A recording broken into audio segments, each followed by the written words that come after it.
우리의 주력 부대는 이 길을 따라 해안으로 이동하여 적의 테러를 차단해야 한다. 돌격하라!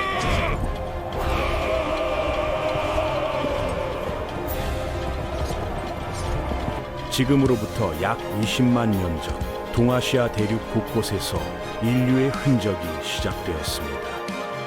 중국 시오우두 동굴과 한국 상원의 검은모루 동굴, 연천 전곡리에서는 구석기 시대 사람들이 살았던 흔적이 발견되었죠.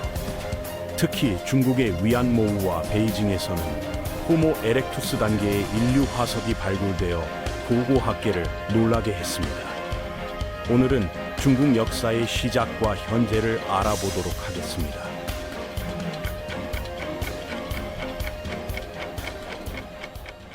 이들은 불을 사용하고 도구를 만들며 집단 생활을 했던 것으로 추정됩니다. 약 4만 년 전이 되자 현생 인류가 등장해 후기 구석기 문화를 일으켰습니다. 이들이 남긴 유적은 중국 여러 지역과 한반도에서 광범위하게 발견되었는데 당시 일본 열도는 대륙과 연결되어 있었기 때문에 구석기 문화가 자연스럽게 전파될 수 있었습니다. 빙하기가 끝나고 해수면이 상승하면서 일본은 섬으로 분리되었지만 이미 전해진 문화는 독자적으로 발전해 나갔죠. 기원전 8천년부터 6천년경 황허강 유역에서는 신석기 시대가 시작되었습니다. 이는 인류 역사에서 매우 중요한 전환점이었습니다. 사람들은 더 이상 사냥과 채집에만 의존하지 않고 농경과 목축을 시작했으니까요. 황허강 일대를 비롯해 만주 서부와 창장강 유역에서도 신석기 문화가 발달했고 각 지역에서는 채도와 흑도 등 다양한 토기와 도구가 사용되기 시작했습니다. 특히 황허강 유역의 양사오 문화에서는 붉은 바탕에 검은 무늬를 그린 채도가 특징적이었고 랴오허강 유역의 홍산 문화에서는 옥기가 발달했습니다. 신석기 시대 말부터 황허강 중하류의 황토지대를 중심으로 정치 조직이 출현하기 시작합니다. 점차 청동기가 사용되면서 초기 형태의 국가가 나타났는데 중국 전설상에 나타난 최초의 왕조인 하나라가 이 시기에 세워진 것으로 추정됩니다. 하지만 하나라의 존재는 아직 고고학적으로 명확히 증명되지 않았고 전설과 역사의 경계에 있는 왕조라고 할 수 있습니다. 오늘은 이렇게 신비로운 고대 중국에서 시작해 현대 중국에 이르기까지 5천년이 넘는 장대한 역사 이야기를 펼쳐보려 합니다. 실제로 존재한 것으로 확인된 중국 최초의 왕조는 상나라입니다. 기원전 1600년경 황허강 중류에서 등장한 도시국가 연맹으로부터 출발한 상나라는 마지막 수도가 은이었기 때문에 은나라로도 불립니다. 상나라의 왕은 제사장을 겸하며 신권 정치를 펼쳤는데 점을 쳐서 그 결과로 나라의 대소사를 결정했다고 합니다. 이때 점의 내용을 거북이 배딱지나 소의 어깨뼈에 기록했는데 이를 갑골문자라 부릅니다. 갑골문자는 오늘날 한자의 원형이 되었습니다. 상나라 사람들은 무기와 제사 도구는 청동으로, 농기구는 돌이나 나무로 제작했죠. 청동으로 만든 세발솥을 보면 상나라의 생활상을 엿볼 수 있는데 이들은 달에 차고 기울어짐을 기초로 날짜를 계산하는 태음력을 사용했고 왕이 죽었을 때 사람을 함께 묻는 순장 풍습이 있었습니다. 상나라 말기에 주왕이라는 왕이 있었습니다. 처음에는 훌륭한 정치를 펼쳤지만 달기라는 미녀에게 빠지면서 모든 것이 달라졌죠. 백성들에게 과중한 세금을 걷어 술로 된 연못과 고기로 이루어진 숲, 즉 주지육림을 만들었습니다. 그 안에서 밤새도록 향락을 즐기고 반대하는 신하에게는 잔혹한 형벌을 내리니 나라가 망할 기미가 보이기 시작했습니다. 이렇게 주왕이 신망을 잃고 있을 때 인근 주나라의 무왕이 여러 부족을 모아 상나라를 멸망시키고 중원을 장악합니다. 나라를 잃은 상나라 사람들은 정치 활동에 제약이 생기자 물건을 사고 파는 일에 전념했는데 이때부터 이런 일을 상업이라 불렀고 그 일에 종사하는 사람을 상인이라 칭했습니다. 오늘날 우리가 사용하는 상업과 상인이라는 단어가 이렇게 3000년 전 멸망한 왕조의 이름에서 유래했다는 사실이 흥미롭습니다. 주나라는 기원전 11세기경 현재 시안으로 불리는 호경의 수도를 정하고 봉건제를 시행했습니다. 도읍과 직할지를 제외한 나머지 영토를 친인척과 공을 세운 신하들에게 나누어 주고 제후로 임명한 것이죠. 봉건제는 왕이 제후에게 토지와 백성을 하사하는 대신 조공과 군사적 의무를 부과하는 제도였습니다.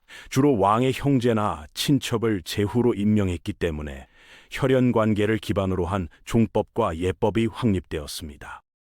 스스로를 천자라 부른 주나라 왕들은 하늘이 덕이 있는 자를 선택해 권력을 맡긴다는 천명사상으로 왕조 교체를 정당화했습니다. 그리고 덕으로 백성을 다스린다는 덕치주의를 내세웠죠. 이 사상은 훗날 유교를 통해 중국의 기본적인 통치 이념으로 자리 잡게 됩니다. 하지만 후대로 갈수록 왕과 제후의 혈연 관계가 약해지면서 제후는 왕의 통제에서 벗어나기 시작했고 그에 따라 주나라 왕의 권위도 함께 추락했습니다.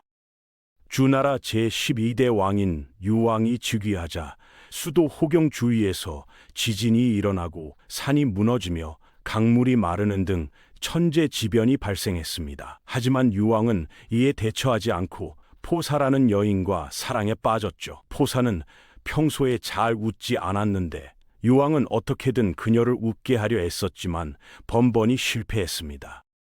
당시 주나라에는 외적의 침략에 대비한 봉화대가 있어서 왕실이 위급하면 봉화를 올려 제후들에게 알리는 제도가 있었습니다. 어느 날 유왕이 장난삼아 이 봉화를 올렸더니 제후들이 급히 달려왔습니다. 적의 모습이 보이지 않아 어이없어 하는 제후들의 모습을 본 포사가 소리 높여 크게 웃자 유왕은 포사가 웃는 모습을 보기 위해 시도 때도 없이 봉화를 올렸습니다. 그러던 중 서북쪽의 견융이라는 유목민이 수도 호경에 쳐들어왔습니다. 유왕은 황급히 봉화를 올렸지만 여러 번 속았던 제후들은 오지 않았습니다. 결국 유왕과 포사는 죽임을 당했고 뒤늦게 침입을 알게 된 제후들은 유왕의 아들을 왕으로 세우고 동쪽의 낙양으로 수도를 옮겼습니다. 주나라의 역사는 이 사건을 계기로 서주시대와 동주시대로 나뉩니다. 동주시대가 왔다고 평화가 온 것은 아니었습니다. 오히려 오랜 전란이 휘몰아칠 춘추 전국시대의 전야에 불과했죠. 춘추 전국시대는 주나라가 호경에서 낙양으로 천도하는 기원전 770년부터 진시 황제가 중원을 통일하는 기원전 221년까지를 말하는데 이는 다시 춘추시대와 전국시대로 나뉩니다. 춘추시대에 주나라 왕의 통제력은 직하령 바깥 지역에는 거의 미치지 못했습니다. 그래서 지방에 힘 있는 제후들이 주변 나라를 정복할 수 있었죠. 강력했던 나라의 제후들은 비상시에 상대적으로 힘이 약했던 제후들을 소집하고 스스로 맹주가 되어 왕을 지키고 오랑캐를 물리친다는 조왕양이를 내세우며 봉건 질서를 유지하려 했습니다. 이러한 주변국보다 강력한 나라의 제후를 패자라 부르는데 제나라 환공, 진나라 문공, 초나라 장왕, 오나라 함녀, 월나라 구천을 가리켜 춘추 오패라 부릅니다. 기원전 403년 진나라가 조씨, 위씨, 한씨에게 나라를 빼앗겨 멸망하고 그 땅에 조나라, 위나라, 한나라가 등장하는데 이 사건 이후를 가리켜 전국시대라 칭합니다. 전국시대가 되자 스스로 왕이라 칭하는 제후가 늘어나고 하극상으로 제후의 자리를 찬탈하며 국적이나 신분에 관계없이 유능한 인재가 관료로 임용되었습니다. 능력 위주의 사회가 만들어지면서 유가, 법가, 도가, 묵가 등의 다양한 학파와 사상가들이 등장했죠. 철기의 사용으로 철제 무기가 보편화되면서 전쟁의 주력이 귀족이 모는 전차에서 기병과 보병으로 바뀌어 갔고 일반 백성이 전쟁에 참여하면서 사회적 지위가 향상되었습니다. 이들 가운데 가장 세력이 강했던 7개의 나라가 있었는데 동쪽에 제나라, 서쪽에 진나라, 남쪽에 초나라, 북쪽에 연나라, 그리고 진나라를 나눠 가진 조위위 한나라였습니다. 이들을 전국 칠웅이라 합니다. 이 중 가장 두각을 나타낸 나라는 서쪽의 진나라였습니다. 진나라는 기원전 359년 강력한 법으로 나라를 다스려야 한다는 법가인 상왕을 데려와 정치를 개혁하고 부국 강병을 도모했습니다. 상왕은 엄격한 법을 도입하고 스스로 솔선수범해서 법을 지켰는데 백성들도 이를 따라 법을 지키면서 진나라는 짧은 시간 내에 강한 나라로 성장할 수 있었습니다. 강력해진 진나라가 동쪽으로 진출하자 나머지 6나라들에게 큰 위협이 되었습니다. 6나라들이 세로 방향으로 연합해 싸우는 합종책으로 맞섰지만 진나라가 가로 방향으로 화친을 청하면서 연합을 깨뜨리는 연행책으로 대응했습니다. 기원전 247년 진나라의 영정이 13살의 어린 나이에 왕위에 올랐고 성인으로 성장해 왕권을 강화한 영정은 이사를 등용해 법과 정치를 강화하고 춘추 전국시대를 끝내기 위해 정복전쟁을 시작합니다. 기원전 230년 한나라를 정복하고 이후 조나라를 손에 넣었으며 기원전 225년에 위나라를 정복했습니다. 기원전 224년에는 훗날 초안지에서 나올 항우의 할아버지인 항연을 격파하고 이듬해 초나라를 정복합니다. 기원전 222년 연나라를 정복하고 이듬해인 기원전 221년 마지막으로 남은 제나라를 정복해 마침내 길고 긴 500년이 넘는 춘추 전국시대를 끝내고 통일을 달성했습니다. 전국을 통일한 영정은 국왕이라는 칭호가 자신에게 맞지 않는다며 새로운 칭호를 원했습니다. 고심 끝에 삼황 오제의 황과 제를 합쳐 황제라 칭하기로 했고 자신은 황제의 자리가 처음이니 시황제로 부르라 명했습니다. 시황제는 승상 이사의 의견을 따라 반란의 위험이 있는 봉건제도를 폐지하고 전국을 36군으로 나누어 군마다 중앙에서 관리를 파견해 직접 다스리는 군현제를 실시합니다. 황제의 권위를 높이기 위해 함양궁을 웅대한 궁전으로 바꾸고 전국의 농민을 동원해 폭 50m의 황제 전용 도로를 만들었습니다. 나라마다 제각각이었던 도량형과 화폐, 문자 등을 통일해 제국을 효율적으로 다스리고 도로를 정비해 전국의 교통체계를 발전시켰죠. 하지만 기원전 213년 함양궁에서 벌어진 연회에서 학자들이 봉건제와 군현제를 놓고 언쟁을 벌이자 승상 이사가 30일 내에 진나라의 역사, 의술, 농경 등에 관한 책 이외의 모든 책들을 태워버리라 간언했고 시황제는 이를 받아들였습니다. 이것이 분서입니다. 이듬해인 기원전 212년 시황제는 조정 안에 수상한 학자가 있다는 정보를 듣고 학자들을 불러 모읍니다. 그가 지목한 인원은 460여 명이나 되었는데 그들을 구덩이에 넣고 생매장시켰으니 이 사건이 바로 갱유입니다. 이 두 사건을 합쳐서 분서갱유라 부릅니다. 시황제는 여기서 그치지 않고 북방민족인 흉노의 침입을 대비해 만리장성을 쌓도록 명했습니다. 만리장성 축조에 동원된 인부가 150만 명이나 되었는데 그중 죽은 자는 헤아릴 수 없을 정도로 많았습니다. 또한 함양 근교에 아방궁을 쌓도록 하고 70만 명의 인부를 동원해 자신의 무덤을 건설토록 했습니다. 이 무덤의 일부가 1974년 우물을 파던 농부에 의해 우연히 발견되었는데 바로 유네스코 세계문화유산으로 지정된 어마어마한 크기의 병마용입니다.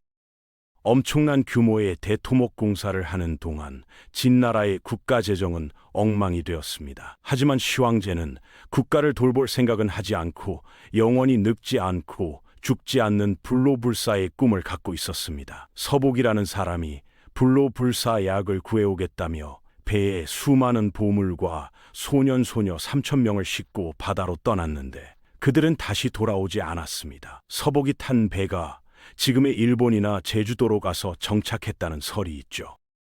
꿈을 버리지 못한 시황제는 수운을 불로의 영약으로 오인해 자신의 생명까지 단축시켰다는 설이 있습니다. 시황제는 무려 5차례나 전국 곳곳을 순행했는데 수많은 자객들이 암살을 시도했다고 합니다. 그래서 언제나 군사들이 5개의 수레를 호위토록 하고 자신은 그중 하나에 탔다고 하죠. 기원전 210년 마지막 순행을 하던 시황제는 하늘에서 떨어진 운석에 누군가가 시황제가 죽고 천하가 갈라진다고 써놓은 것을 보고 충격을 받아 쓰러졌고 병세가 악화되어 위독해졌습니다. 시황제의 죽음을 지켜본 승상 이사와 환관 조고 그리고 막내 아들 호해는 유언대로 행동하지 않았습니다. 진나라는 아주 빠른 속도로 붕괴하기 시작했죠. 허난성 지방에 살던 진승과 오광은 진나라의 명으로 베이징 근처로 일을 하러 가던 도중 폭우가 쏟아져 약속된 날짜에 도착하지 못할 상황에 처했습니다. 당시 진나라는 강력한 법으로 통치했기 때문에 늦게 도착해도 중간에 도망쳐도 사형을 당하는 처지였습니다. 어차피 죽을 운명임을 직감한 진승과 오광은 왕우장상의 시가 따로 있는가라는 주장을 앞세워 봉기를 일으킵니다. 당시 진나라의 혹독한 법에 불만이 많았던 농민들은 삽과 곡괭이 등의 농기구를 들고 진승과 오광의 봉기에 앞다투어 가담했습니다. 봉기구는 빠른 시일 내에 강력해졌지만 정식 훈련을 받지 않았던 터라 진나라 군대에 대패하며 봉기는 실패로 끝났습니다. 하지만 진승과 오광이 뿌린 불씨는 거대한 태풍의 시작에 불과했습니다. 진승 오광의 난이 발생하자 옛 춘추 전국 시대의 6개 나라 사람들은 제각기 왕을 자처하며 독립된 나라를 세우기 시작합니다. 그중 가장 강력했던 나라는 항량이 세운 초나라였습니다. 항량의 군대는 진나라 군대를 격파할 만큼 매우 강력했지만 승리에 우쭐해진 항량은 진나라 군대의 기습에 목숨을 잃고 맙니다. 이 상황을 타개하고자 한 회왕은 진나라의 주력 부대가 있는 관중 지방에 먼저 도달하는 자에게 그곳에 왕을 시켜주겠다는 선언을 합니다. 대부분의 장수들은 진나라 한복판인 관중으로 진군하는 것은 무리라 생각했지만 정벌을 두려워하지 않았던 두 사람이 있었습니다. 바로 초안지의 두 주인공 항우와 유방이었습니다. 초나라의 대신들은 왕에게 잔인한 행실을 일삼아왔던 항우 대신 유방을 추천했고 유방은 항우에 앞서 관중 정벌에 나섭니다. 진나라를 멸망시키고 삼촌 항량의 복수를 하고 싶었던 항우는 상관을 살해하고 군사를 탈취해 뒤늦게 관중으로 진격했습니다. 이후 항우는 진나라군과 연전연승했지만 유방이 먼저 진나라의 항복을 받았다는 소식을 듣습니다. 분노에 휩싸인 항우는 40만 대군으로 유방을 공격할 계획을 세웠고 엄청난 규모의 항우군을 이길 수 없을 것이라 생각한 유방은 항우에게 항복합니다. 항우의 부하들은 유방을 죽여야 화근이 사라질 것이라 간언했지만 항우는 그 말을 듣지 않았습니다. 유방은 부하들의 도움으로 관중을 탈출했고 약 400년 후 삼국지의 주인공인 유비가 촉나라를 건국한 파촉지방으로 들어가 세력을 쌓기 시작했습니다. 진나라를 멸망시키고 잠시나마 중원을 장악한 항우는 스스로를 서초패왕이라 불렀습니다. 중원을 장악한 항우는 폭정을 펼치기 시작했고 대륙 동쪽에 위치한 제나라는 항우에게 반기를 들고 대항하기 시작합니다. 제나라를 진압하기 위해 항우가 자리를 비우자 유방군은 중원을 장악하기 위해 진격을 시작했습니다. 관중 지방을 손쉽게 차지한 유방은 근처 제후들의 세력을 흡수한 후 56만 대군을 이끌고 초나라의 수도인 팽성을 함락시켰습니다. 다급해진 항우는 부하 장수에게 제나라 공격을 맡기고 3만의 병사와 함께 팽성을 구하러 옵니다. 여기서 항우는 3만의 병사로 56만의 유방군을 몰살시키는 압도적인 무력을 보이는데 이 전투를 가리켜 팽성대전이라 합니다. 유방은 비록 많은 병사를 잃었지만 전열을 가다듬었고 이내 동쪽의 항우와 서쪽의 유방이 대치하는 국면이 형성됩니다. 동서 국면을 깨뜨리기 위해 고심하는 유방 앞에 한 사람이 등장하는데 바로 대장군 한신이었습니다. 한신은 유방에게 3만의 군사를 주면 북쪽을 제패하겠다고 호언장담했고 유방은 그것을 허락합니다. 한신은 불과 3만의 병력으로 최고의 용병수를 펼치며 북쪽의 위의 조 연나라를 함락시켰습니다. 위기를 느낀 제나라와 초나라가 서로 연합해 힘을 합쳐 싸웠지만 한신의 용병술에 제나라마저 항복했고 한신의 북벌은 대성공으로 끝났습니다. 한신은 넘치는 패기로 유방에게 자신을 제나라의 왕으로 봉해달라 청합니다. 유방은 부하인 한신의 태도에 분노했지만 공공의 적인 항우를 쓰러뜨려야 했기에 한 발짝 물러나 그를 제나라 왕으로 임명했습니다. 이로써 전국은 북쪽의 제나라, 동쪽의 초나라, 서쪽의 함나라의 삼국 형태가 형성되었습니다. 유방과 한신은 기본적으로 주종관계였기 때문에 항우의 초나라는 2대 1로 싸울 수밖에 없었고 어느새 연합군의 세력에 밀리기 시작합니다. 유방과 한신은 항우에게 최후의 일격을 날리기 위해 해하로 집결했습니다. 해하 전투에서 항우는 압도적인 힘으로 전투를 이끌어 나갔지만 대장군 한신의 화려한 용병술에 대부분의 병사를 잃게 되었고 결국 그의 병력은 2만 명만 남게 됩니다. 그마저도 한나라 군에게 포위당해 더 이상 전세를 뒤집을 수 없는 형국에 빠지고 말았죠. 여기서 한나라 군이 사방에서 초나라 노래를 부르자 항우의 군대는 전의를 상실하고 탈영하기 시작했습니다. 바로 이것이 우리가 잘 아는 사자성어인 사면초가입니다. 항우는 탈영하는 병사들을 보며 패배를 직감했고 결국 스스로 목숨을 끊었습니다. 초한쟁패는 결국 한나라의 승리로 끝났고 유방은 오늘날 중국이란 나라의 근간을 만든 한나라의 초대 황제로 등극합니다. 통일을 완수한 유방은 진나라처럼 강한 중앙 집권 국가를 만들고 싶어 했고 통일 과정에서 왕의 자리를 넘보며 자신의 심기를 건드린 한신을 눈엣 가시 같은 존재로 생각하기 시작했습니다. 이후 한신이 모반을 꾀한다는 소식을 들은 유방은 반역의 불씨를 없애고자 한신을 죽이게 됩니다. 천하 통일의 일 등 공신이었던 인물에게 너무도 초라한 죽음이었습니다. 여기에서 나온 사자성어가 바로 토끼 사냥이 끝나니 사냥개를 삶아 먹는다는 토사구팽입니다. 이렇게 중앙 집권화에 성공한 유방에 의해 길고 긴 한나라의 400년 역사가 시작되었습니다. 항우와의 전쟁을 끝내고 중원을 통일한 유방은 수도를 장안으로 정하고 군국제를 시행했습니다. 하지만 황제들은 세월이 흐르며 제후들의 세력을 흡수하기 시작했고 제7대 황제인 무제 때 이르러 9년제는 사실상 전국으로 확대되었습니다. 이로써 항나라는 중앙집권 체제를 확립하고 다양한 문화를 발전시켜 나갔습니다. 무제는 동중서의 건의로 유교를 통치 이념으로 채택하고 시서, 주역, 예기, 춘추의 오경을 교육하는 오경박사를 설립했습니다. 유교적 소양을 갖춘 이들을 관리로 선발하고 황제 중심의 정치체제를 확립했죠. 영토 확장에도 힘을 쏟아 북쪽의 흉노를 공격한 무제는 항나라와 동맹을 맺을 나라를 찾기 위해 노력했는데 장건을 대월지로 파견한 것을 계기로 서쪽으로 영토를 넓혔습니다.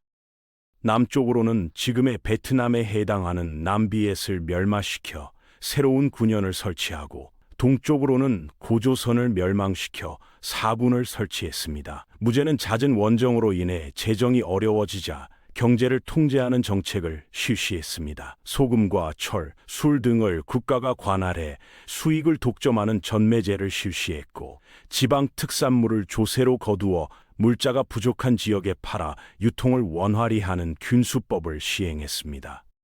물자가 쌀 때 사서 비쌀 때 팔아 물가를 조절하는 평준법을 시행하고 상인에게 농민의 5배 이상의 세금을 부과하는 억상책을 펼쳤습니다. 국가 화폐인 오수전을 주조해 개인의 화폐 주조를 금지했죠. 이렇게 각종 제도가 정비되기 시작한 항나라는 철제 농기구의 보급이 확대되고 농업 생산력이 늘어나면서 토지의 사유화가 시작되었습니다.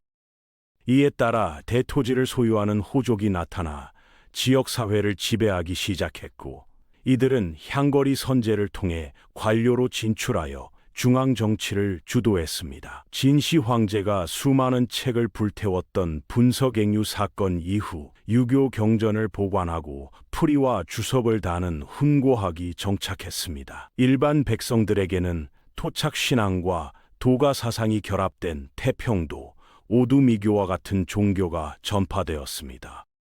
하지만 한나라는 무제의 죽음 이후 외척과 환관들의 권력투쟁으로 쇠퇴하기 시작했고 결국 외척 왕망에 의해 멸망했습니다. 왕망은 서기 8년 신나라를 세우고 토지의 국유화, 노비매매 금지 등의 이념을 내세워 개혁을 시행했지만 호족들의 반발로 단기간에 멸망합니다. 한나라의 황족이었던 유수는 서기 25년에 호족의 지원으로 한나라를 다시 세우고 러양의 수도를 정했습니다. 이때부터를 후한, 왕망에게 멸망하기 이전의 한나라를 전한이라 부릅니다. 후한은 전한의 제도를 부활시키고 유교에 입각한 정치를 펼쳤습니다. 서역으로부터 불교가 전래되고 체륜이 제지수를 개량해 종이를 보급함으로써 학문과 사상이 크게 발전했습니다. 한나라는 역사를 기록하는 문화가 발달했는데 전한의 사마천은 무제 때까지의 역사를 정리한 사기를 집필하고 후한의 반고는 그 체제를 본받아 전한의 역사를 정리한 한서를 지었습니다. 이러한 역사서들은 개인의 전기를 이어가는 것을 중심으로 역사서를 구성하는 기 전체 방식으로 기록되었고 이후 중국 역사 기록의 모범이 되었습니다. 이렇게 사회와 문화 전반이 발전하던 한나라는 2세기 초부터 시작된 환관과 외척, 관료 사이의 정권 다툼으로 인해 황제의 힘이 약해지기 시작했습니다. 각지에서 농민 반란이 일어나고 다시 중원은 혼란에 빠지기 시작했죠. 후한 멸망의 원인 중 하나가 바로 환관인데 특히 10명의 환관인 십상시의 횡포는 후한 말에 일어난 농민봉기의 원인 중 하나가 되었습니다. 당시 중국인들은 음양오행설을 믿는 사람이 많았는데 불의 기운으로 세워진 한나라 이후에는 흙의 시대가 온다고 믿었습니다. 흙을 상징하는 색이 황토색, 바로 노란색이죠. 이에 농민들이 노란색 띠를 머리에 두르고 봉기하니 이들을 황건적이라 불렀습니다. 지방에서 황건적의 난이 일어나는 동안 중앙에서는 대장군 하진과 십상시 사이에 권력 싸움이 전개되었습니다. 하진은 수도인 로양의 치안을 책임지던 원소와 함께 환관들을 제거하려 했지만 결국 실패하고 죽임을 당했습니다. 동탁은 이러한 혼란을 틈타 로양으로 진군해 권력을 잡았고 헌제를 후한의 마지막 황제로 올린 후 폭정을 저지르기 시작했습니다.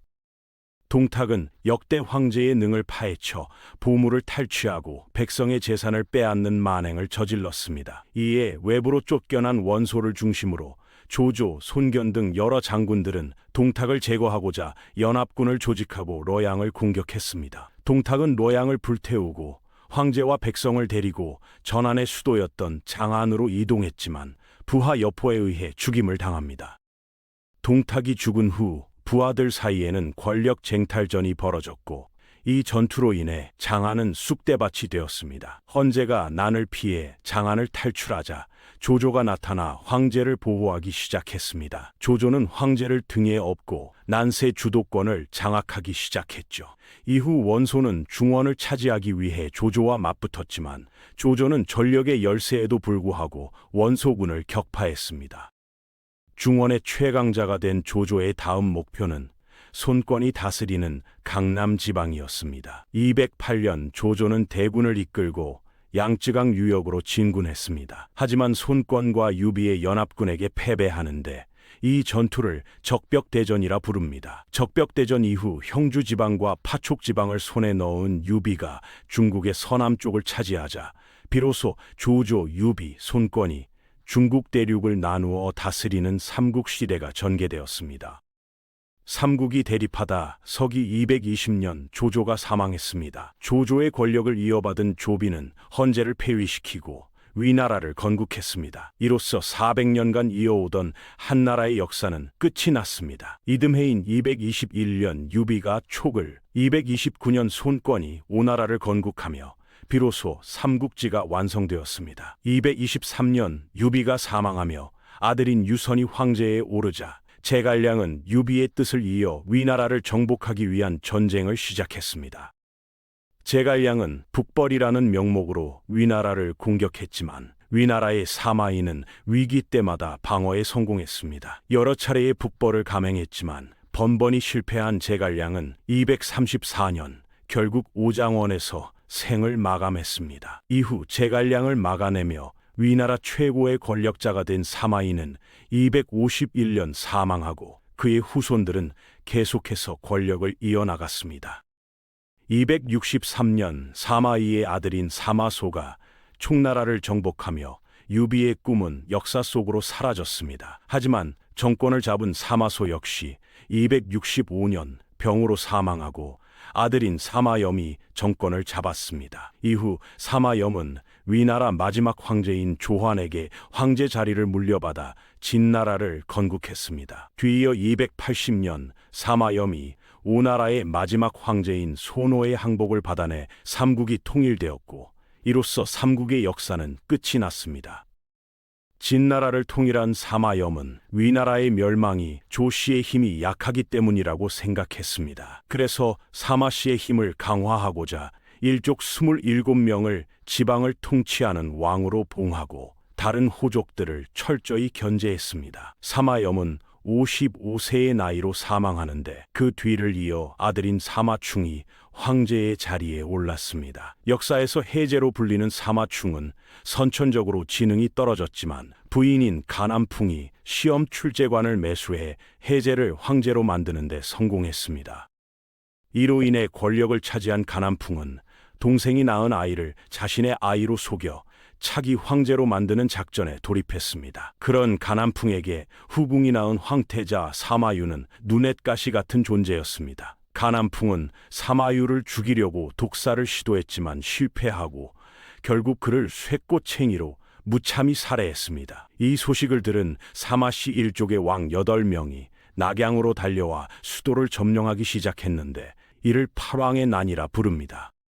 왕들은 이 전쟁에서 승리하기 위해 북방의 유목민족들을 불러들였는데 이것이 진나라 멸망의 결정적인 이유가 되었습니다. 팔왕의 난이 일어나자 흉노족이었던 유연은 한 황실의 후손을 자칭하며 한나라를 세웠습니다. 그리고 병력을 모아 진나라의 수도 로양을 공격했는데 진나라는 유연의 공격을 막아냈지만 권력을 이어받은 유총에게 311년 함락되고 맙니다.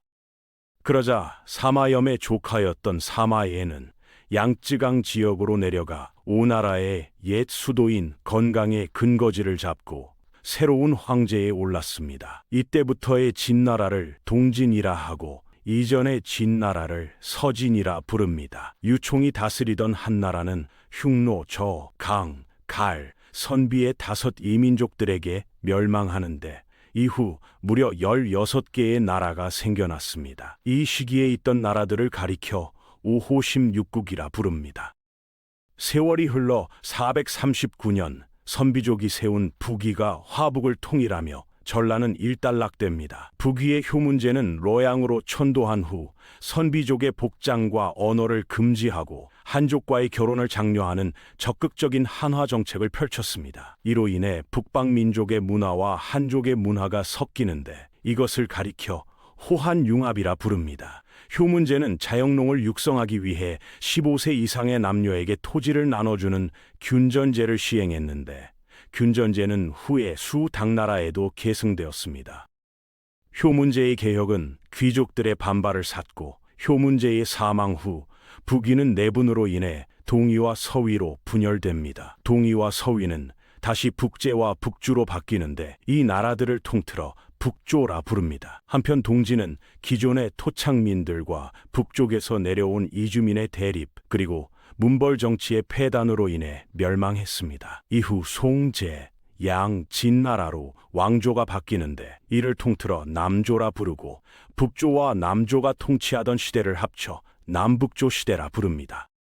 남조와 북조는 각기 다른 문화를 발전시켰는데 북조의 문화는 유목민의 강건하고 소박한 기풍이 나타나고 유교에 입각한 정치를 펼쳤습니다. 그에 반해 남조에서는 귀족 중심의 자유로운 문화가 발달하고 혼란스러운 정치 상황을 빗댄 노장 사상과 청담 사상이 유행했습니다. 청담이란 귀족들이 세속을 떠나 인물 평론과 철학적 논의 등을 나누는 풍조를 의미하는데 속세를 떠난 7명의 선비로 이루어진 중림칠현이 이를 대표하는 인물들이었습니다.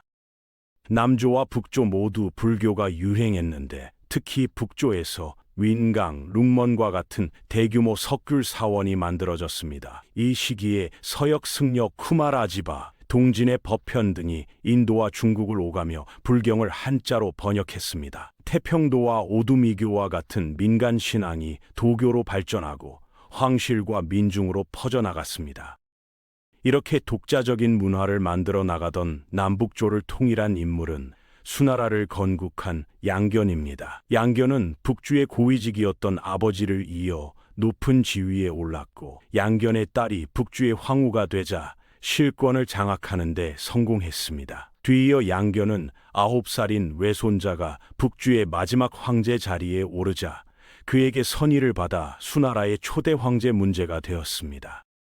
문제는 제위에 오르자 중국 통일을 준비했습니다. 둘째 아들 양광에게 50만 군사를 주고 남조의 마지막 나라였던 진나라 정벌을 보냈습니다. 진나라는 22일도 버티지 못한 채 함락되었고 300년간 분열되었던 중국은 통일을 이룩했습니다. 통일을 완수한 문제는 본격적인 개혁을 시작했습니다. 당시의 관리 선발 제도는 지방관의 추천으로 관리를 임명하는 구품 중정제였습니다. 하지만 이 제도는 유력 가문의 기득권 세력을 유지하는 데 이용되었기 때문에 과감히 이를 폐지했습니다. 그리고 개인의 역량으로 관리를 선발하는 과거제를 실시해 문벌 귀족들을 견제하고 중앙 집권을 꾀했죠. 또한 북위 이후 시행되던 규전제, 조용조, 부병제 등을 정비해 국가 재정을 안정시키고 군사력을 증강했습니다. 수나라의 연호가 개황이었기 때문에 문제의 개혁을 개황의 치라 부릅니다. 이렇게 훌륭한 정치를 펼친 문제는 둘째 아들 양광이 일으킨 정변으로 64세의 나이에 생을 마감했습니다. 정변을 일으킨 양광은 수나라의 두 번째 황제 양제가 되었습니다. 양제는 즉위하자마자 대운하 건설에 착수하는데 대운하 사업은 진시 황제의 만리장성과 더불어 중국 역사상 가장 큰 규모의 사업이었습니다. 오나라 때부터 본격적으로 개발된 양쯔강 유역은 경제의 중심지였고 북쪽의 황허강은 정치의 중심지였습니다. 그로 인해 양제는 정치와 경제의 중심지를 잇는 대운하가 필요하다고 판단했습니다. 운하의 건설에는 수백만 명이 동원되었고 수나라가 멸망한 가장 큰 이유로 지목되지만 이때 만들어진 운하가 지금까지 사용되고 있기 때문에 이는 양제의 가장 큰 업적이라 말할 수 있습니다. 당시 중국 북쪽에는 유목민족으로 이루어진 돌궐이 있었습니다. 돌궐은 수나라가 건국될 무렵 방대한 유목국가로 발전하는데 이후 서돌궐과 동돌궐로 분열되었습니다. 대운하 사업과 더불어 대외 팽창을 노린 양제는 동돌권을 지배권 아래 두고 중국의 서쪽 지역과 동남아시아에 진출한 후 고구려를 다음 목표로 설정했습니다. 고구려와의 충돌은 문제 제위 시절부터 있었습니다. 문제는 고구려에게 조공을 요구했지만 오히려 고구려가 먼저 수나라의 영토인 요서지방을 공격했습니다. 이에 문제는 30만 대군으로 맞섰지만 고구려군에게 몰살당했습니다. 문제에 이어 양제 역시 612년 100만이 넘는 군사로 고구려 원정에 나섰지만 을지문덕의 계략에 넘어가 대패했는데 이 전투를 가리켜 살수대첩이라 부릅니다. 이후 양제는 전력을 가다듬어 3차 고구려 원정에 나섰습니다. 하지만 고구려 역시 수나라의 공격을 막아내느라 피해가 너무 컸기 때문에 화해를 청했고 결국 두 나라는 화해했습니다. 수나라의 고구려 원정은 끝났지만 재정은 파탄났고 전국 각지에서 농민 반란이 일어났습니다. 그리고 반란을 잠재울 수 없었던 수나라를 기다린 것은 멸망의 그림자였습니다. 농민 반란이 일어나자 수나라 양제는 황허강 유역을 잃더라도 곡창지대인 양쯔강 유역을 지배하기 위해 대운하 남단에 위치한 강도로 피난했습니다. 그 무렵 양제의 이종 사촌이었던 이연은 반란에 가담해 장안을 점령했습니다. 그러자 양제의 호위병들 역시 반란을 일으켰고 결국 양제는 목숨을 잃었습니다. 양제가 사망했다는 사실이 알려지자 이연은 장안을 수도로 삼아 618년 당나라를 건국합니다. 이연에게는 세 아들이 있었는데 그중 둘째 아들인 이세민이 가장 뛰어났습니다. 당은 이세민의 활약으로 628년 전 중국을 통일합니다. 하지만 그의 활약에도 불구하고 첫째인 이건성이 황태자가 되자 이세민은 현무문의 변을 일으켜 황태자를 암살했습니다. 그러자 이연은 이세민에게 제위를 물려주었고 이세민은 당나라의 제2대 황제 태종이 되었습니다. 태종은 이때의 연호를 정관이라고 했기 때문에 태종이 나라를 다스린 23년간을 정관의 치라 부릅니다. 태종은 적극적인 대외 팽창에 나서 동돌궐과 서북지방의 북방민족을 복속시켰고 수의 율령 체제를 정비하고 계승했습니다. 고종 때에는 서돌궐, 백제, 고구려 등을 멸망시키고 영토를 더욱 확장했습니다. 당은 이들 정복지에 통치기관인 도호부를 설치한 후 어느 정도 자치를 인정함으로써 대제국을 유지해 나갔는데 이러한 번영은 현종 때까지 이어졌습니다. 당은 율령 체제로 국가를 운영했습니다. 중앙에서는 삼성 육부 중심의 관제가 황제의 명령을 비롯한 각종 정책을 처리했고 지방의 주현에는 관리가 파견되었습니다.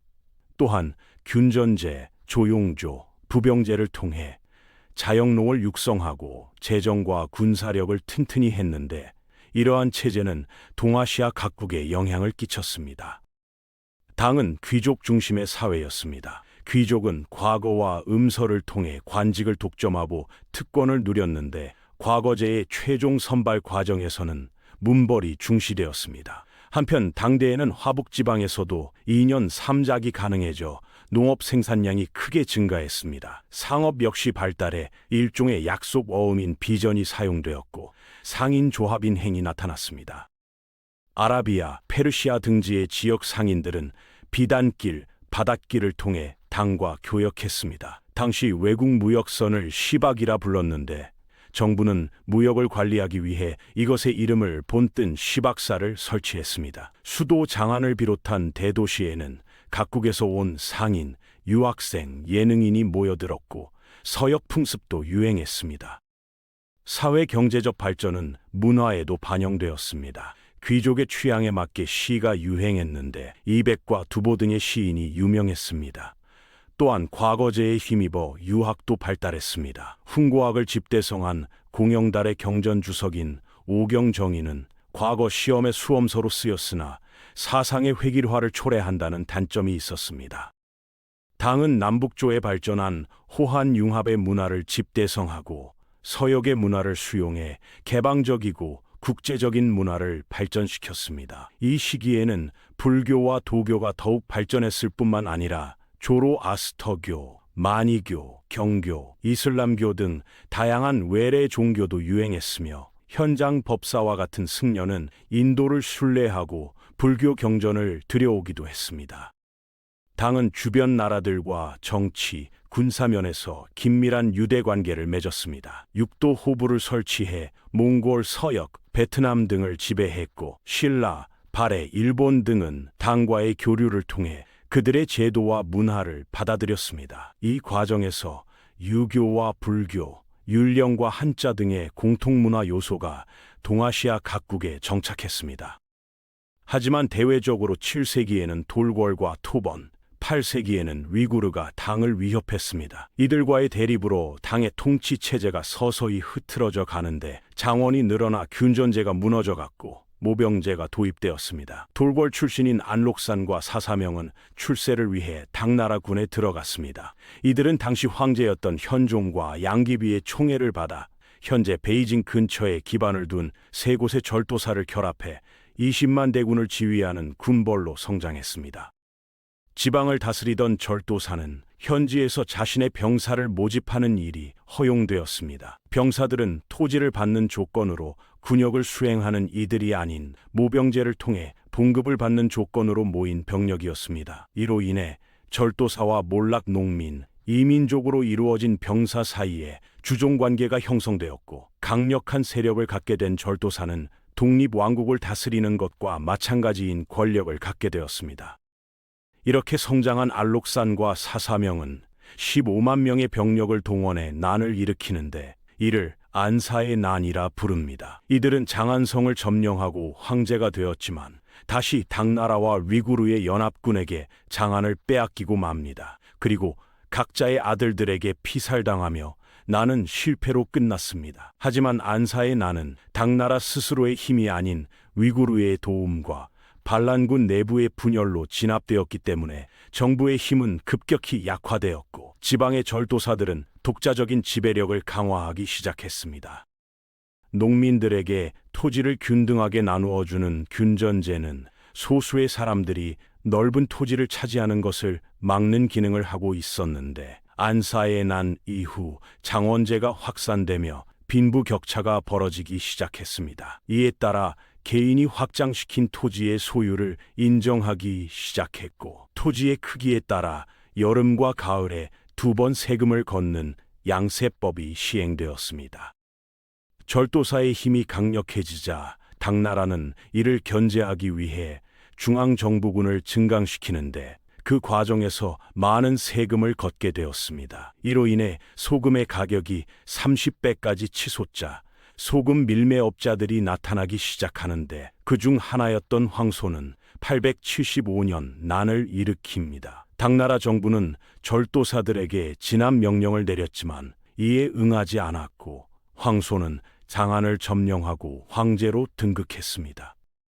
당나라가 멸망한 후 중원은 절도사들이 잇따라 나라를 세우며 다시 분열되었습니다. 이 시기를 가리켜 5대 십국 시대라 부릅니다. 이러한 혼란 속에 절도사 중 한 명이었던 조광윤이 960년 송나라를 건국하고 2대 태종대에 이르러 중원을 다시 통일했습니다. 송나라는 카이펑을 수도로 정했습니다. 그리고 무관이 아닌 문관을 우대해 나라를 다스리는 문치주의를 채택하여 절도사의 세력을 약화시켰습니다. 아울러 재상들의 권한을 축소하고 황제를 지키는 친위대인 금군을 강화했으며 과거제의 전시를 도입하여 황제 독재 체제를 구축했습니다. 당대에는 과거 합격자가 관직을 받으려면 면접 위주의 시험을 치러야 했는데, 면접에서는 외모, 말솜씨, 글씨, 판단력을 기준으로 평가했기 때문에 명문가의 응시자가 좋은 성적을 받는 데 유리했습니다. 하지만 송대에는 황제가 직접 주관하는 전시를 치렀고, 그 결과에 따라 관직이 주어졌습니다. 송대에는 저습지의 제방을 둘러 농지를 만드는 방법이 개발되었고, 동력을 이용해 물을 공급하는 용골차가 널리 보급되었습니다. 벼농사에서는 이양법이라고도 불리는 모내기가 보편화되었고, 오늘날의 베트남 지역에 해당하는 참파 왕국에서 참파벼를 도입했습니다. 참파벼는 가뭄에 강하고 성장기가 짧아 한 해에 2번 수확할 수 있었습니다. 이러한 노력으로 농업 생산력이 향상되면서 강남 지방의 생산력이 화북 지방을 크게 앞질렀고, 그 결과 창장강 하류 지역이 최대 곡창지대로 성장했습니다. 또한 대토지를 소유한 지주의 땅을 농민이 대신 경작하고 수확물을 나눠 갖는 지주 전호제가 널리 퍼져나갔습니다. 송대는 석탄이 널리 사용되면서 제철, 자기, 견직업 등이 발달했고, 농업 생산력과 수공업의 발달을 바탕으로 상업 또한 발전했습니다. 이에 따라 원거리 무역상과 중개상인이 늘어났고, 상인은 행, 수공업자는 자기라는 동업조합을 결성하며 이익을 도모하기 시작했습니다. 상거래가 활발해지며 동전의 제조와 유통이 증가해 고려나 일본뿐만 아니라 동남아시아와 그 너머 지역까지 송의 동전이 유통되었고, 교자, 회자와 같은 지폐가 사용되었습니다. 한편 송대에는 조선술과 나침반의 발전으로 인해 원양 항해가 쉬워지면서 해상무역이 매우 발달했습니다. 게다가 북방민족이 강성하여 육로무역이 어렵게 되자 해상무역의 비중이 더욱 높아졌고, 이에 고려와 일본은 물론 동남아시아와 인도, 페르시아와 아라비아까지 이어지는 해상 교역로가 형성되었습니다. 송나라는 취안저우, 광저우 등의 항구에 해상무역을 관리하는 시박사를 설치해 재정 수입을 확보했습니다. 송대에는 교육기관인 학교와 서원이 증가하고, 과거제가 강화됨에 따라 관료로 등용된 사대부가 성장하기 시작했습니다. 사대부는 세습 특권에 의존하던 귀족과는 달리 유학적 소양을 갖추었고, 황제에게 충성을 바치며 천하를 함께 다스린다는 자부심과 책임감을 가지고 있었습니다. 또한 이들은 지주층으로서 소작인인 전호를 지배했습니다. 송대에는 사대부가 유학 연구를 심화시키면서 경전의 자구적인 해석에만 치중한 훈고학을 대신해 인간과 우주 만물의 본질을 탐구하려는 새로운 경향이 나타나기 시작했습니다. 이것은 주희에 의해 성리학으로 집대성되었습니다. 성리학은 군신, 부자, 지주, 전호 등 상하의 구별을 정당화하는 대의 명분과 중국이 천하 문명의 중심이고 주변 나라들을 오랑캐라고 생각하는 화이론을 중시했는데, 이는 거란, 서하, 금과 같은 북방 민족의 침략으로 수세에 몰린 송의 대외관계를 반영한 것이었습니다. 이러한 대외관계는 민족의식을 자극해 역사서가 활발히 편찬되기 시작했습니다. 특히 사마광이 쓴 자치통감은 연대순으로 역사를 기록하는 편년체 역사서의 모범이 되었습니다. 송대에는 상업의 발달과 도시의 성장을 배경으로 서민 문화가 발달했습니다. 북송의 수도 카이펑과 남송의 수도 항저우는 인구 100만 명을 자랑하는 대도시로 번영했고, 도시 서민의 경제 수준도 높아졌습니다. 과학기술도 비약적인 발전을 이루었습니다. 인쇄술의 발달로 서적 출판이 늘어났고, 이는 지식 보급과 문화 발전에 공헌했습니다. 화약과 나침반의 사용으로 무기와 원양 항해술이 발전한 것도 이 무렵이었습니다. 송대 발명품은 이후 이슬람 세계를 거쳐 유럽에 전해지면서 유럽 사회의 변화와 발전에 큰 영향을 끼쳤습니다. 이렇게 송대에는 문치주의에 의해 사회 각 분야가 발달했지만, 무관보다 문관이 우대됨에 따라 국방력의 약화를 초래했습니다. 송의 국방력이 약해지자 주변 민족이 세력을 키우기 시작했습니다. 거란의 야유라보기는 당나라 말기 이후의 혼란을 틈타 부족을 통일하고 916년 요를 세웁니다. 이후 발해를 멸망시킨 요는 만리장성 남쪽의 연운 16주를 차지했습니다. 강력한 국력을 갖게 된 요는 송을 압박하기 시작했고, 평화를 보장해주는 대가로 막대한 물자를 받으며 송과 화친을 맺었습니다. 우리는 이를 전연의 맹약이라 부릅니다. 1038년 탕구투족이 세운 서하마저 송을 침략하자 송은 거란에게 한 것과 마찬가지로 막대한 물자를 제공했습니다. 송은 북방 민족의 지속적인 압박으로 인한 막대한 군사비 지출과 해마다 요 서하에 보내는 물자에 대한 부담까지 더해져 지속적인 재정난에 시달리기 시작했습니다. 이에 송은 왕안석을 등용해 재정 수입의 확대와 부국 강병을 위한 개혁 정치인 신법을 단행했습니다. 하지만 개혁은 보수파 관료들로 이루어진 구법당과 대지주, 대상인층의 반대에 부딪혀 실패했고, 신법당과 구법당 사이에 당쟁이 벌어져 국력은 더욱 약해졌습니다. 12세기 초에 이르러서는 여진족의 아구다가 부족을 통일하고 금나라를 건국했습니다.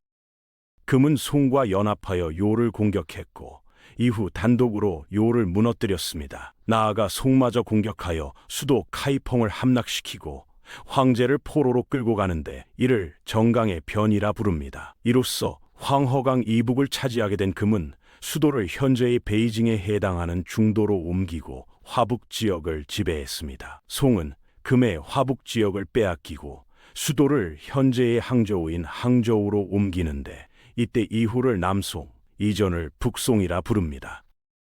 남송은 강남 개발에 힘입어 경제적으로 번영했지만 명맥을 오래 유지할 수 없었습니다. 북방에서 새로 일어난 몽골이 금나라를 멸망시키고 여세를 몰아 남송으로 침입해왔던 것이었죠. 남송은 끝까지 항전했지만 결국 1279년 몽골이 세운 원나라에 멸망하고 말았습니다. 13세기 초 태무치는 부족별로 흩어져 있던 몽골 고원의 유목민을 통합하여 칭기즈칸에 추대되었습니다. 초원을 통일한 칭기즈칸은 천호제라는 사회 군사 조직을 만들어 몽골 울루스를 구성했습니다. 천호제란 유목민을 천씩 나누어 각 천호장에게 맡기고 그 밑에 100호장, 10호장을 임명하는 제도를 뜻합니다. 정복 활동에 나선 칭기즈칸의 원정군은 서하와 금을 공격한 후 호라즘 왕국을 무너뜨리고 중앙아시아를 정복했습니다. 이후 몽골 제국은 동해에서 서아시아와 폴란드, 헝가리 국경까지 영역을 확대하여 유라시아 대륙을 아우르고 유목세계와 농경세계를 통합하는 대제국을 건설했습니다. 하지만 칭기즈칸의 사망 후 몽골 제국은 분할되어 여러 울루스로 나뉘었습니다. 그중 쿠빌라이 칸은 수도를 현재 베이징인 대도로 옮기고 1271년 원나라를 건국했습니다. 그 후 쿠빌라이는 남송과 대리를 멸망시키고 1279년 중국을 통일하여 유목민족 최초로 중국 전역을 지배했습니다. 원나라는 관료제와 주연제 등 중국의 전통적인 제도를 채용했지만 몽골 제일주의의 원칙에 따라 소수의 몽골인이 정부 고위직을 독점했으며 서방계의 생목인을 우대하여 그들에게 재정 업무를 맡겼습니다. 또한 금의 지배를 받았던 한족이나 기타 민족을 한인, 남송의 지배 아래 있었던 한족을 남인으로 분류하여 지배했습니다. 과거제는 원나라 초기에 폐지되었다가 1315년이 되어서야 재개되었습니다. 그 후 원 말까지 16번 시행되어 1139명의 진사 합격자를 배출했는데 지배 계층인 몽골인, 생목인과 피지배층인 한인, 하민, 남인을 대상으로 한 시험이 별도로 치러졌고 정원은 각각 25명이었습니다. 원때 과거제는 합격한 한인, 남인의 총 인원이 송대 과거 한 해 합격자 수에도 미치지 못할 정도로 관리 등용 방식으로서는 중시되지 않았습니다. 그래서 원때에는 사대부들이 활약하기 어려웠지만 지주 전호제는 더욱 발전하여 지방에서 지주로서의 사대부의 지위는 그대로 유지되었습니다. 원때에는 농업 생산이 장려되고 목화 재배가 전국으로 확대되어 면직업이 발달했습니다. 활발한 동서교류와 상업의 발전으로 남송의 수도였던 항저우는 더욱 눈부신 번영을 누렸습니다. 대운하가 정비되어 항저우에서 대도까지 수로가 연결되었고 해운 역시 편리해져 수백만 석의 곡물이 육로와 해로를 통해 운송되었습니다.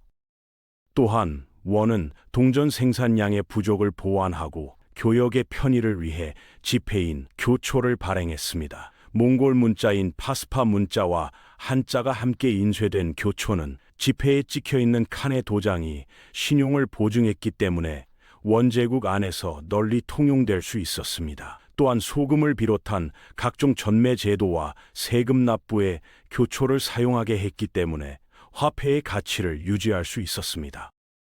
원때에는 서민 문화가 크게 발전했습니다. 특히 도시민은 연극 공연을 즐겨 서상기를 비롯한 원곡이 큰 인기를 끌었습니다. 원은 각 민족의 종교, 문화의 관용 정책을 펼쳐 다양한 문화가 공존할 수 있었습니다. 황제인 쿠빌라이는 불교와 티베트, 불교, 도교, 이슬람교, 크리스트교인 경교와 가톨릭교 모두를 보호하여 종교의 자유를 누릴 수 있게 했습니다. 몽골 제국은 광대한 제국을 원활하게 통치하기 위해 교통로를 정비하고 안전 확보에 힘써 제국 전역에 마법관과 여관을 제공하고 지방의 공적 업무를 대행하는 역참을 설치했습니다. 역참 이용에 필요한 통행증인 패자를 가진 사람은 역참에서 말과 마차, 식량 및 숙소를 제공받을 수 있었습니다. 역참망의 설치로 사절이나 관리 등 국무 인원의 여행과 물자 수송이 체계적으로 이루어졌고 신속한 공문서 전달도 가능해져 중앙의 지배력이 멀리 뻗칠 수 있었습니다. 해상 무역은 더욱 발전하여 항저우, 취안저우, 광저우와 같은 항구 도시가 번창했고 강남에서 텐진에 이르는 연안 해운이 발달했습니다. 이 시기 이슬람 상인은 육로와 해로를 오가며 원거리 무역을 주도하고 교역망의 확대에 기여했습니다. 몽골 제국은 강력한 군사력과 이슬람 상인의 협력에 힘입어 팍스 몽골리카라고 불리는 번영을 누릴 수 있었습니다. 동서양에 걸친 원거리 여행도 활발해져 카르피니와 같은 교황의 사절들과 베네치아의 상인인 마르코 폴로, 모로코 출신 여행가 이븐 바투타 등이 중국을 다녀갈 수 있었습니다. 마르코 폴로가 쓴 동방견문록과 이븐 바투타의 여행기에서 우리는 몽골 제국의 생활상을 엿볼 수 있습니다. 이러한 왕래와 교류를 통해 중국의 화약, 나침반, 인쇄술 등이 서양에 전파되었고 이슬람의 천문학과 수학 등이 중국에 전해졌습니다. 하지만 원은 14세기에 들어 황제 계승 분쟁이 일어나고 지배층의 사치와 낭비로 재정난에 빠져 국력이 쇠퇴했습니다. 게다가 무거운 세금을 거두고 지폐인 교초를 남발하여 물가가 폭등하자 백성의 불만이 쌓여가기 시작했습니다. 이러한 가운데 백년교도가 중심이 된 홍건적이 반란을 일으켰고 결국 1368년 명나라를 세운 주원장에 의해 북쪽으로 밀려나게 되었습니다.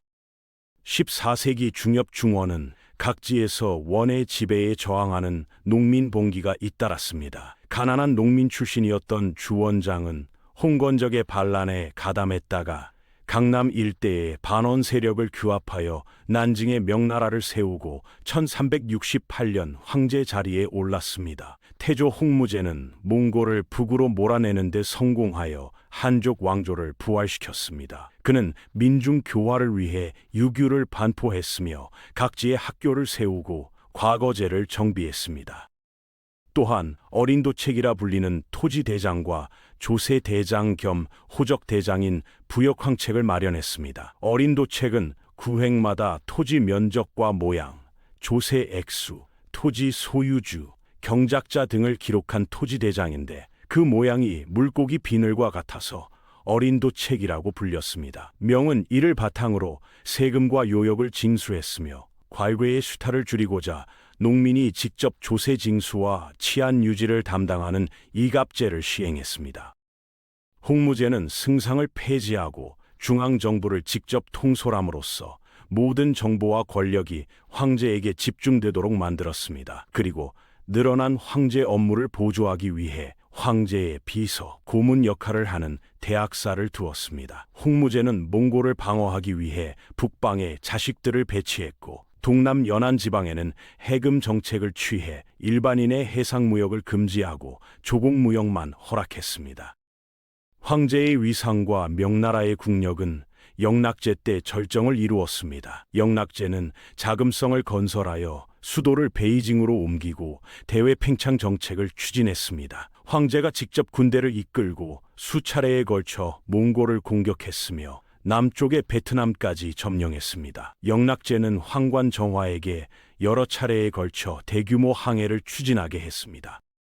정화의 함대가 가장 규모가 컸을 때는 대형 함선 60여 척과 소형 함선 100여 척이었고 2만 7천여 명의 병사와 선원이 승선했습니다. 함대는 각지의 왕이 바치는 헌상품과 황제가 보내는 하사품, 지역 사절단 등을 실어 날랐습니다. 정화의 항해로 인해 명은 동남아시아와 인도, 서아시아, 나아가서는 아프리카에 이르는 명 중심의 국제 질서를 구축하며 조공체제의 확대를 꾀했습니다. 명대에는 신사가 지배층의 주류를 이루었습니다. 신사는 명대의 학교와 과거제가 결합하면서 형성되었는데 이들은 치열한 입시 경쟁을 통해 학위를 얻고 관직에 나아갈 수 있는 자격을 얻은 사람들이었습니다. 하지만 학위 소지자의 수가 많이 늘어나자 대다수의 신사는 관직 진출을 포기하고 지역사회에 안주했습니다. 이들은 일반 백성과 달리 요역을 면제받았고 가벼운 형벌은 면책 특권을 누렸으며 대토지를 소유하고 고리대, 공동사업 감독, 세금 납부 대행 등을 통해 개인적인 이익을 추구했습니다. 신사는 한편으로는 정부를, 다른 한편으로는 백성을 대변하면서 지방관을 도와 사회 안정과 풍속을 유지하는 데 중요한 역할을 맡았습니다. 이 때문에 중앙에서 임명한 지방관일지라도 이들의 존재를 무시하고는 행정을 원활하게 수행할 수 없었습니다. 명대에는 농업 생산이 장려되었고 특히 창장강 중상류 지역에서는 토지와 수리시설이 폭넓게 개발되었습니다. 그리고 옥수수, 고구마, 감자, 땅콩 등 아메리카의 작물이 도입되었고 차, 담배, 사탕수수 등이 상품 작물로 많이 재배되었습니다. 이에 따라 농업 생산이 발전하여 식량 생산과 인구가 많이 늘어났습니다. 송대부터 곡창지대였던 창장강 하류 지방은 명대에 들어와 면직업, 견직업 등 수공업이 앞선 지역으로 점차 바뀌었습니다. 이에 부족해진 식량을 창장강 중상류 지방에서 가져오면서 이들 지역이 새로운 곡창지대로 개발되었습니다. 각지에서 목화와 차, 사탕수수와 같은 상품 작물이 재배되면서 장거리 국내 교역도 크게 발달했고 대운하와 창장강은 운송의 중추적 역할을 했습니다. 경제 중심지가 분화되고 각지에서 상품 거래가 활발해지면서 수저우나 양저우 같은 대도시와 소규모 상공업 도시들이 출현했습니다. 그리고 이러한 도시를 오가며 전국으로 상품을 유통하는 산시상인, 후이저우 상인과 같은 집단이 나타났는데, 이들은 소금 전매와 같은 국가가 후원하는 경제활동을 통해 막대한 부를 축적했고 각지에 회관, 공소 등을 세워 이익을 도모했습니다. 명정부는 사적인 해외여행과 해상무역, 어업 등을 제한하는 해금 정책을 펼쳤지만 후기에는 해금 정책이 느슨해져 사무역이 많이 늘어났습니다. 16세기부터는 기존에 왕래했던 이슬람 상인뿐만 아니라 서양 상인도 본격적으로 진출하여 교역망이 확대되었습니다. 그 결과 중국 동남부의 연안과 일본, 동남아시아를 연결하는 교역이 활발해졌습니다. 무역을 통해 비단, 면직물, 차, 도자기가 수출되었고 아메리카와 일본산 은이 대량으로 유입되어 은을 바탕으로 한 경제체제가 형성되었습니다. 이렇게 사회와 경제를 발전시키던 명은 중기 이후 무능한 황제 밑에서 환관이 득세하여 정치적 혼란을 겪게 되었습니다. 북쪽 몽골과 동남 해안의 왜구를 비롯한 외부 위협과 이를 막기 위한 만리장성 보수는 막대한 재정 부담을 초래했습니다. 그러자 16세기 후반 내각 대학사 장거정은 일조편법을 전국으로 확대하는 등 재정 개혁을 성공적으로 실행했습니다. 일조편법은 세분되어 있던 토지세와 잡다한 요역을 통합하여 납세자의 토지 소유 면적과 성년 남자 수에 따라 결정된 세액을 은으로 납부하게 한 세제였습니다. 이 정책으로 인해 나라의 재정이 잠시 안정되는 듯 보였으나 장거정의 사후 다시 재정난이 발생했습니다. 더구나 임진왜란 출병과 여진족과의 전쟁 등으로 재정 부담이 크게 늘고 17세기에 들어 만주 지역의 여진족이 강력한 위협으로 등장했습니다. 이에 대처하기 위해 세금을 가혹하게 징수하자 곳곳에서 농민 봉기가 잇따랐고 결국 농민군을 앞세운 이자성의 군대가 베이징을 점령하면서 1644년 명은 멸망하고 말았습니다. 팔기군은 누르하치가 조직한 군사 조직이자 행정 조직을 말하는데 팔기는 황, 백, 홍, 남색의 사기와 그것의 테두리를 두른 사기를 더하여 팔기이며 후에는 만주족 이외에 몽골족과 한족도 팔기에 편성되었습니다. 팔기의 병사들은 특별한 호적에 등재되어 각종 특권을 누렸고 토지도 받을 수 있었습니다. 이후 청은 투항한 한족의 협력을 얻어내면서 장기간의 정복 전쟁을 통해 명대보다 훨씬 넓은 영역에 걸친 대제국을 건설했습니다. 강희제 때에는 오삼계 등이 일으킨 3번의 난을 진압하고 타이완의 반청 세력을 제압했으며 시베리아에 진출한 러시아와 네르친스크 조약을 통해 국경을 확정했습니다.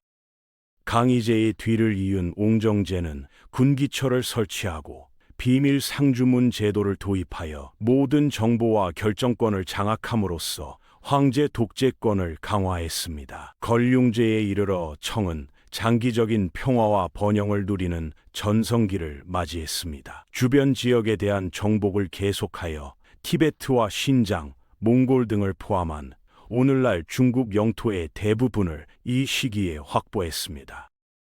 이를 통해 청은 만주족과 몽골족 외에 다수의 한족과 다양한 소수민족을 포함하는 다민족의 대제국을 건설했습니다. 청은 직할지에서는 군현제를 통해 한족을 직접 지배했고 티베트, 몽골, 신장 등의 주변부와 소수민족에 대해서는 토착 지배자를 이용하는 간접 지배 방식을 채택했습니다.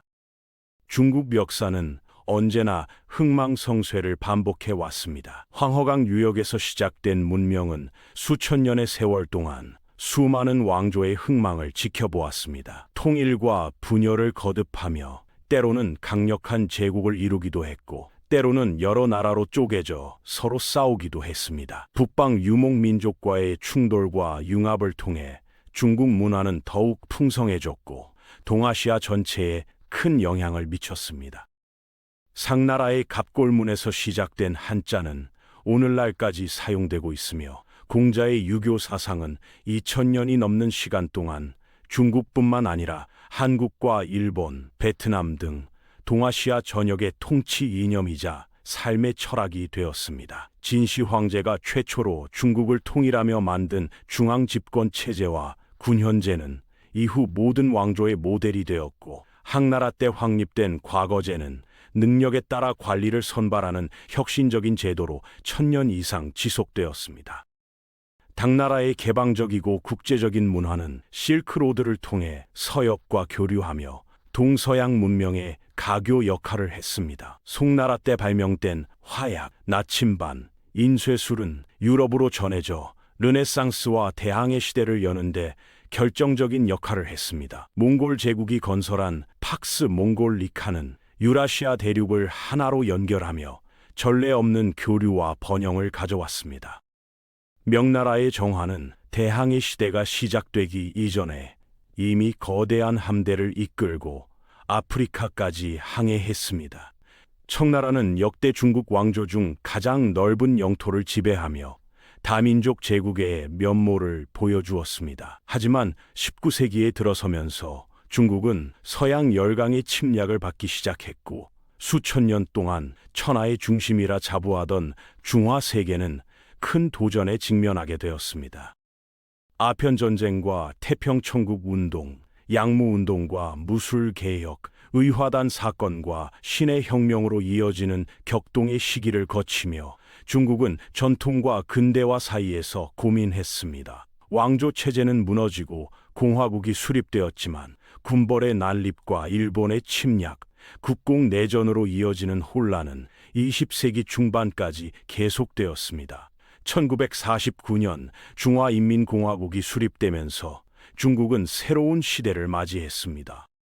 대약진 운동과 문화 대혁명이라는 시행착오를 겪은 후 덩샤오핑의 개혁 개방 정책으로 중국은 다시 일어섰습니다. 불과 수십 년 만에 세계 2위의 경제 대국으로 성장한 중국의 현재 모습은 놀랍습니다. 하지만 이러한 급속한 성장 뒤에는 여전히 해결해야 할 많은 과제들이 남아 있습니다. 경제 발전과 정치적 자유, 전통 문화와 현대화, 중앙 집권과 지역 간 불균형 등 중국이 직면한 문제들은 결코 간단하지 않습니다.